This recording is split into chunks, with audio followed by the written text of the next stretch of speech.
ஆற்று நீரில் ஆட்டம் போட்டு ஆடி வந்த நாட்களும் நேற்று வந்த காற்று போலே நெஞ்சை விட்டு போகுமா? அந்தி வந்து சேர்ந்த பின்னே நாள் முடிந்து போனதா? சந்தனந்தான் காய்ந்த பின்னே வாசமின்றி போனதா?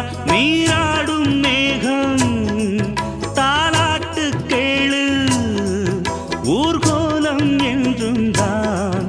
இளங்காற்றே கைகள் வீசிவா, இதம் தேடும் கதைகள் பேசவா. மணிக்குயில் இசைக்குதடி, மனமதில் மயங்குதடி. சிறகுகள் விரிந்ததடி, இளம் குருவிகள் பறந்ததடி. அடிமானே